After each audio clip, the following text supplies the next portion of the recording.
در روز قیامت الله عیسی علیه السلام استاد میکنه، برش میگه یا عیسی ابن مریم، ای عیسی پسر مریم، اانت قلت للناس اتخذونی و امی الهین من دون الله، آیا تو گفتی؟ به خاطری که مردم زیادتر نصرانی ها خود پیرو کی میگن؟ عیسی علیه السلام میگن و برش عبادت میکنن. الله یارو میگه استاد بان دانای از کلش بند است. از امو کسی که اونا میگن برش میگه که انت قلت للناس اتخذونی و امی الهین من دون الله، آیا تو گفتی؟ حضرت عیسی علیه السلام در مقابلش میگه که پروردگارم ان كنت قلته فقط علمته، اگر من این دیگه میگفت تو خود میفهمی، من ها گفتی میگم.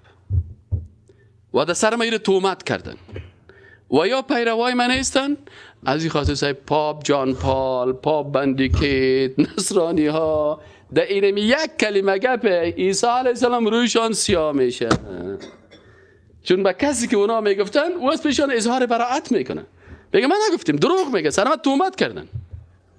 و عین گپ الله سبحانه و تعالی شاهد شمشیره را برای ما مردم افغانستان و حضرت علی که در مزار میگه سخی جان استاد میگه که آیا شما بر از این مردم گفتین که به عوض عبادت الله بیاد قبر ما رو کو سجده کو، عوض یا الله نام ما را بگی، عوض از این که به الله رکوع سجده کنی از او شفا بخوای، پیش ما بیا شفا بخوای، کل اولیاء الله استاد میشن و میگن پروردگار ما موحد بودیم، یک تا پرست بودیم، به خاطر دین تو و به خاطر اعلای کلمات الله خون خدا ریختاندیم و این مردم دروغگوی است، پیرو ما نیست.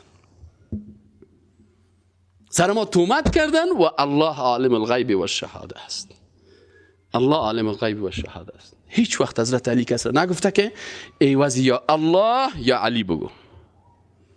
هیچ روایتی از حضرت علی رضی الله عنه نیست که بر کس گفته باشه که ایواز نام الله نام مرا بگی، یا علی یا حسین یا شاهد شمشیره یا عمر یا ابوبکر یا فلان یا فلان.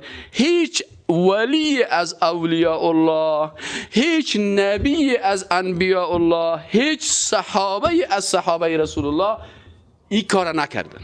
و هر کسی که در مقابل از یا رکوع میکنه و سجده میکنه و دست خود در مقابل از اینا بلند میکنه، سر از اینا تهمت میکنه و در روز قیامت از اینا اظهار بیزاری میکنه، اظهار بیزاری میکنه.